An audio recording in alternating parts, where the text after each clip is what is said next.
I'm Vin. I'm Sori. If you would like to get your song reviewed, dear listener, there's the filthy capitalist option. As Sori says, $125 gets you straight to the head of the line. You don't have to be a part of the alliance. You don't have to be part of the group. Wait a minute. And the biggest thing is you don't have to wait. You hop, skip, and jump right in front of everybody. $125 gets you there. You do that 3 times, and then get mashed down to the $75 rate for perpetuity. Yes! Also, there is a band review option.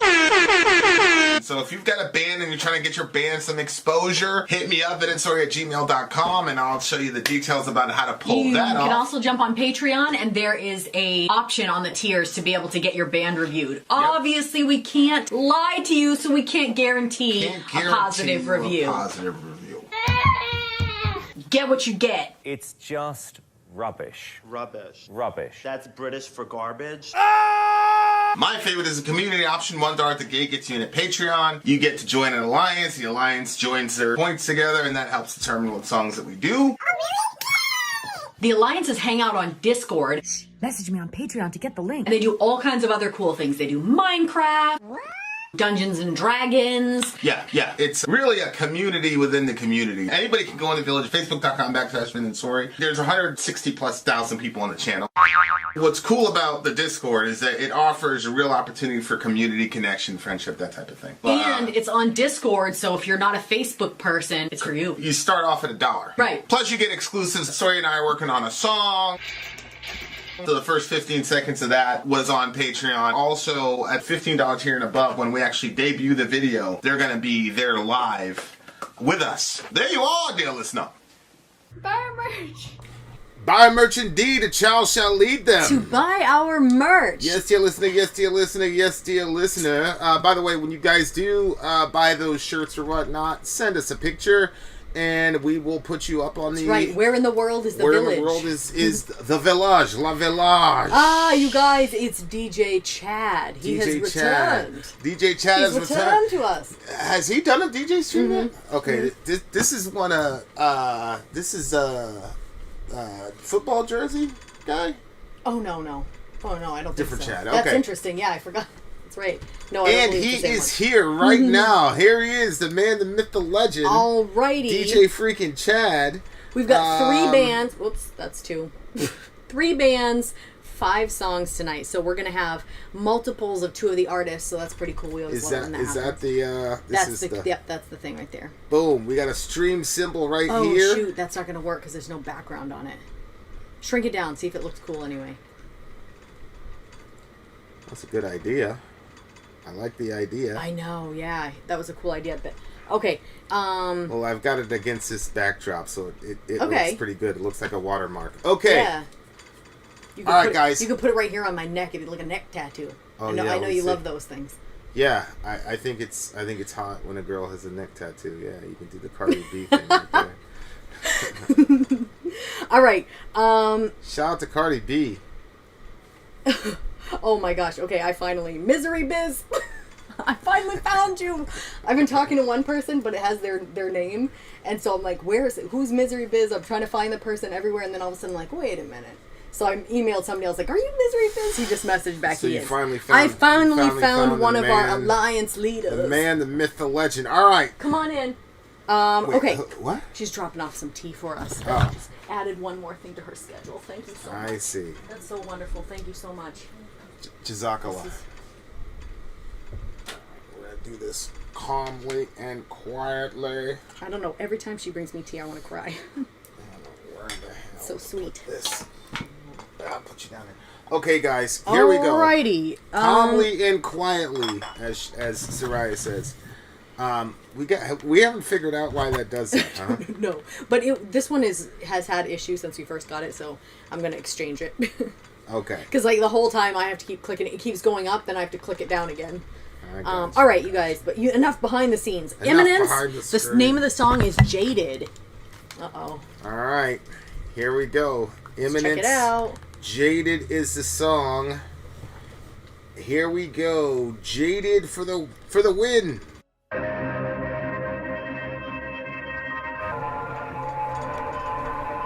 That's a brilliant video.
That was Imminence. Is this one of these one-man band thingamajiggies? Oh, I don't know. Where it's one dude wrecking shop? I don't know. That would be a question for the DJ. Metalcore, according to Royo Rojas. Definitely love the song structure. It was a Doom band that we were covering yesterday. That's so funny. I was thinking about the Doom damn, too. like there were a lot of things about the song I couldn't understand. Like, why was that there? Why was this there? This song was a lot more accessible to me. Like, I knew where we were going and all that. A person could say, "Oh, that means that they're predictable." Vin, granted, you could say that, but I don't know. I just thought it was a really, really well done song. I like that vocal style, especially the cleans. Mm-hmm. The cleans on that vocal are perfection. The breakdown was also insane. That that's the mosh pits where dudes doing like the punching like this or whatever, like the spinning around and hitting people all that. It had a real fun vibe to it, though. It felt like it had like this rising action to it that kept it feeling positive. Oh yeah, when that middle took off. Yeah, but the lyrics that I was picking up didn't sound like that the gentleman was in a good spot. I mean, what is the title of the song? Was Jaded? Yeah, which that's basically where you get so much bad has happened that it just messes with you, and now you're a different person, right? Yeah, you just kind of like a cynical type of thing where you're. But it's almost like a disinterested cynicism, you know? There's like angry cynicism where it's like, whereas a jaded person's kind of like, I expected the worst, whatever, type of thing. Which, I am not certain about, like, how that actually... Because it's usually looked upon as a bad thing. But it's like... Are you supposed to, like, erase, because, like, the way I look at situations is, like, the person's, like, overall performance. So, like, if it's a guy like Trump, like, he's got a body of work, and you can kind of predict what he's going to do based on X body of work. Whereas a jaded person, like, you get to the point where you don't take any of that into account because you just have this sort of understanding of how things are going to go. But my problem is, like, having grown up in, like growing up in the situation my mom was in, like... Wait, it's an expectation of how things are going to go, but you expect them to go in the worst way possible, so yeah, when it happens, but you're it's... like, figured? Yeah, but it's sort of, like, disinterested at the same time. Like, it's sort of like, yeah, I knew that was going to happen. Like, I'm beyond the point of caring or whatever. I always interpreted jaded as that. It's sort of like a passive cynicism where it's like... a cynical person is like actively, upset about it or whatever. Yeah, I guess I every time I ever, everything always goes back to relationship to me, but like whenever I heard the word jaded, I always thought that was like you'd been in too many bad relationships, and so it kind of, that's how I thought that was the context of jaded, because I guess that's how it was introduced to me as.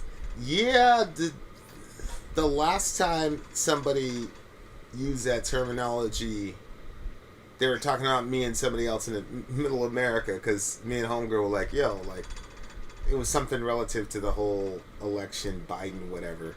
And dude was like, your generation is so jaded, because he's like from the older generation.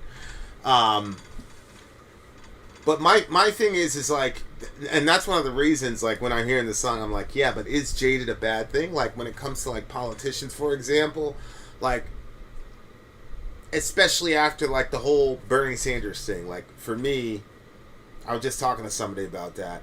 Like, Bernie Sanders was my introduction to, like, being left-wing or whatever. And it was the first time I actually, like, gave the left, or whatever I conceived the left, a hearing. And then, like, you see a guy like Bernie, and you're like, oh my God. And so, like, whoa, hey, regular people have a chance here. So, I was like, for the first time, I'm going to vote for a Democrat or a leftist or whatever. Yeah. First time in my life, I'm gonna do that and like completely support dude, and like was willing to defend that in an evangelical sort of Oh yeah. circle Once that- I saw him with Killer Mike, yeah. When I saw him with Killer Mike, that's kind of when it switched me. I was like, whoa, yeah. Yeah, and so it's like the whole situation, the way it turned out. There were a lot of people that were like mega jaded after that, politically speaking, because like it was like dangling a carrot. And, you know, obviously the expectations, he was not going to be able to fulfill what our ideology of him was. But like, that's the last kind of moment I can remember being jaded, because I didn't really have any belief in Obama whatsoever. But I did have a lot of belief in Bernie. And like I said, like, I'm not saying left wing or right wing is bad for the purposes of this discussion. Surely Bernie had some ideas that I disagreed with, but that's the last time I could say, yeah, I got jaded politically speaking. But it was also the first. But see, it's such an extreme thing, because not Obama, but Bernie was really like the first politician like that I actually felt any sort of passion for. Like, this guy should win type of thing. Whereas before it was just like, I don't really care. Yeah, lesser of two evils. Lesser of two evils. Yeah, exactly. Whereas Bernie's like that. So it's odd. Like, the more passionate you are about something, the easier it is for you to become jaded, because you feel that disappointment so much more. Yeah. And then you kind of have this emotional defense mechanism in order to like neutralize that feeling. Reza. By the way, shout out to everybody from Utah. Shout out to the great state of Utah. Shout out to the whole families watching. Trapped inside the agony, the world is just a cage to me. Can I escape my fate? I wonder where to go when we don't know where to belong. Is this who I'm supposed to be? I'm becoming... See, that's like... I was watching Anna talk about that, and she was talking about how... Anna Kasparian, she was talking about how she doesn't really belong anywhere, because they were talking about labels. And I think labels are helpful in the sense that it's like a shorthand. I can like, I've got a constellation of ideas that you hold to with this label, so it's useful. But like, she was talking about like feeling like disconnected from, because it's like everything is so tribalized now that if you have any sort of nuanced thinking, or if you're like, well, I don't really think that everybody that holds that position thinks this way, everybody else in the tribe is going to go crazy on you. And so it's like, now it's almost like you're being told not to say anything that's like contrary to what the tribe says, which can increase your cynicism, because like on the one hand, you know, people are like, oh, what's up, blah blah blah, but on the other hand, you know, those people would absolutely crucify you if you sent out a tweet that they disagreed with. And it's hard to, when you're in a situation like that where it's like you can't say something outside of an orthodoxy, or else you're going to be excised from the community. I think that creates a lot of real deep feelings of resentment. I think there's a lot of resentment boiling under the surface for a lot of people right now, because for whatever reason they feel like, you know, their position is being disregarded or whatever. Or you, and the other thing is like, we've gotten so good at posting labels on people. Like, you can immediately in like 10 seconds know what label to post onto somebody, and it leads to these feelings of isolation, because it's like, you know, I'm a pro-lifer, but I don't recognize myself in the rhetoric a lot of the guys that are abolitionists talk about. Right. You know, when you're talking about, you know, death penalty, like death literally penalty, like they're going to take death penalty for the mom and all this, and I'm like, whoa, I'm not there. Right. I'm not there. Yeah. But I'm, you know, everybody knows where I'm at, but I'm not there. You know what I'm saying? And so, like, if you go out and speak and defend these, like, those women in that particular situation, then you're, you know, you're out of there. You know what I'm saying? So, like, you see this happen a lot in religion.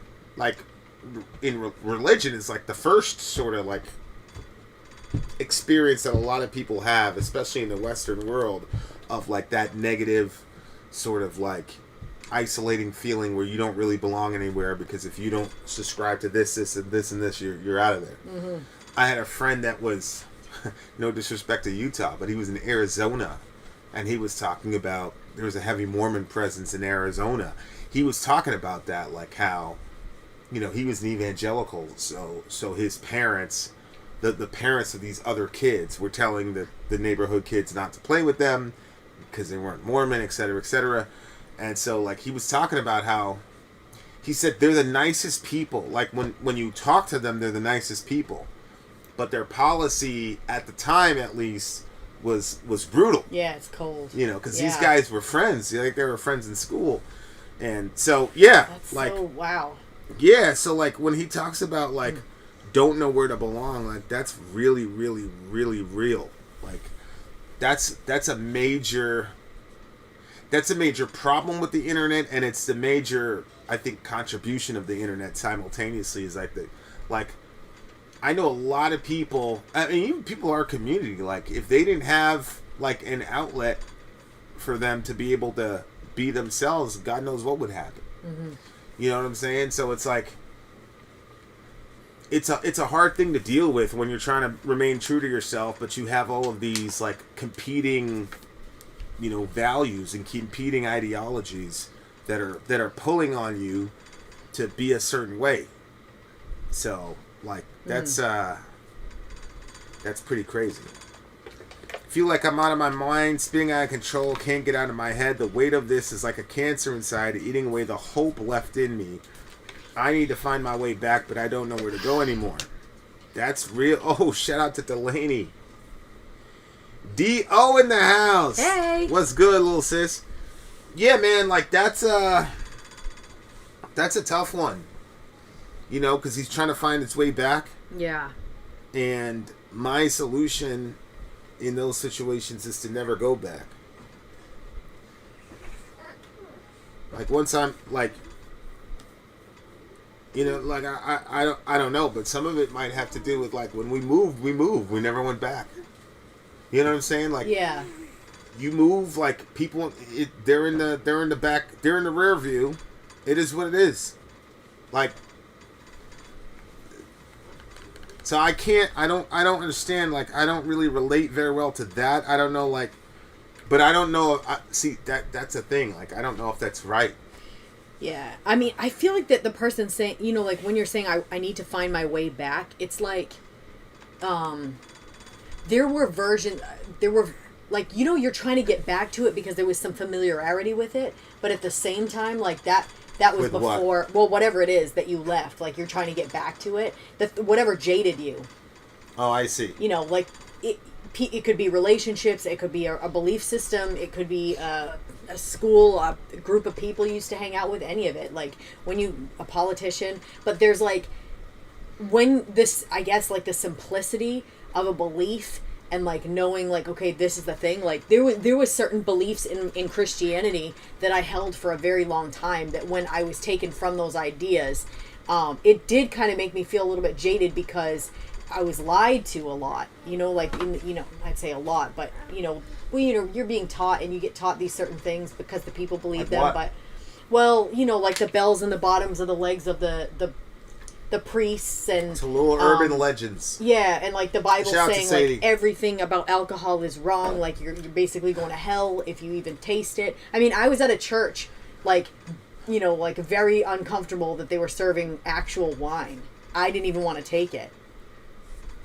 It's just ridiculous. That's when now. you were in that's when you were in Latvia? Mm-hmm.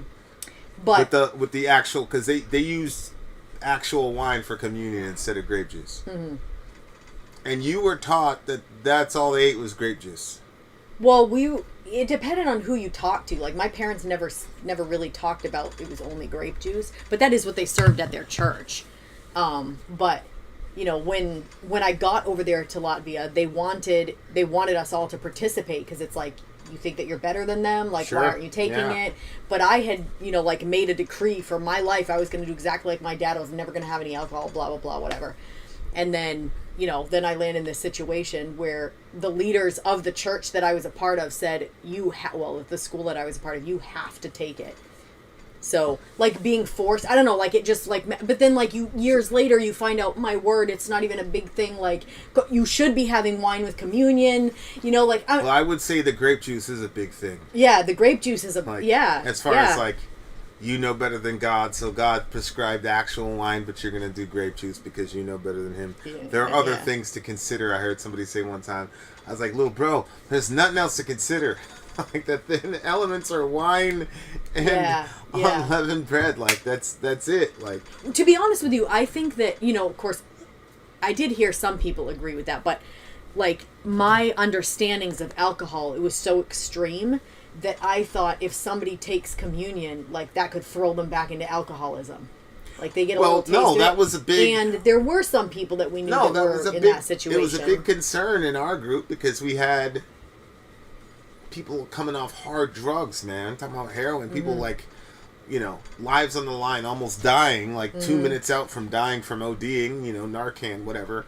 And it's like, and now you're going to introduce wine, which is a drug, and, to people who... I remember, and I was on the other side of it. I was like, well, I mean, if it's an alcoholic situation or a drug situation, then yeah, I get it. If a person feels that they're not strong enough and they want grape juice, I don't think anybody did that. That never happened. Really, I think that what ended up happening was that it created a new context for that flavor, that taste. Like the fermentation, and you're like taking part in the communion, and the communion was always like a big event where we were, like it wasn't just, but anyway, like that idea of, so you move from like, like maybe there was like a more rigid way of thinking and you felt comfortable with that, you knew exactly what was happening, and then you get jaded, but then there's like this, like everybody, you kind of want to return home, but home is not there anymore because things have changed. Like if it could be your political party, it could be your, I mean, like look at Anna Kasparian at this point. Like she had like one way that she was thinking, then this event happens to her, now she's completely different. I would say, maybe jaded in some ways by the way that people have reacted to her changes, I guess. But at the same time, I'm sure that there's going to be some like the camaraderie of how it was before, and where everybody was like, she could say these things and people, the entire platform pretty much was like thinking that was, they were on her side because they were all like that. Then she says something being true to herself and everybody flips on her. Like, I'm sure there's like, I'd like to go back to the simplicity of that, but you can't, like it's gone. Yeah, that's like one of the big advantages, I guess, of growing up the way that I did. Like, I realized, I had a best friend and I had moved away and I hadn't seen him in like a year. And, we talked about this on the walk. Like, we hung out one more time and it just clearly, like, it was just different. Yeah. And just really, it taught me a lesson, like, and that was the last time I actually ever, like, physically saw him because he ended up, dying like everybody in my life. But, that was a really... And I don't know what it was about me, but I handled that moment probably like I took the lesson from that moment in a very mature way that is not the way that I took those lessons growing up. But I just sat and said, yeah, it's completely different because that time is gone. The context of the friendship was a lot of it was contingent on living next to each other, playing baseball all day for the summer. And in a year's time, we just grew apart, and we didn't get to see each other, and we didn't get to see each other doing those transitions of puberty, whatever you want to call it. And so it's like, I can look at that and say, oh, I can get jaded and say, oh, friendships aren't real, they don't last. Well, we had a real, genuine friendship. We genuinely loved each other, and he would have fought for me, I'd have fought for him. I mean, we fought for each other, that type of thing, and it was 100% real. But then we got separated, and he grew over here, I grew over here. It happens. So I never took that as like, this is some giant like existential like all relationships. It was just like, man, for the time that I had that friendship, like I enjoyed it, and whatever happens like that separates, those things from happening or whatever, like. I had a great time with him at that point. See what I'm saying? Yeah. So it's like that was an extremely like mature, self-aware moment. But most of the time, I don't have those epiphanies. Most of the times, I'm just like, well, that's that, and then you're kind of on to the next thing. So yeah, really, really enjoyed the song. Yeah, it was a fun one. Yeah, I'm better than you, Anna Kasparian. Yeah, I know. Anna is far from an innocent victim. I mean, a person could easily argue that Anna created the monster and fed the monster that's now consuming her, and so at some level, it's like, All right, I thought, Chad, this was a strong introductory song. I agree. And it's been a while since, like, I've got, like no disrespect, but like just regular kind of drag your knuckle, like, pound you into ground metal. I really appreciate that. Yeah, 9.4. I enjoyed it. 9.6 for me. 9.4. Creed Forever, 9.6. I'm going to try to engage that question on the other side of the break, my boy. All right, we'll be right back. Good question. We shall return. Commercial break. We'll be right back.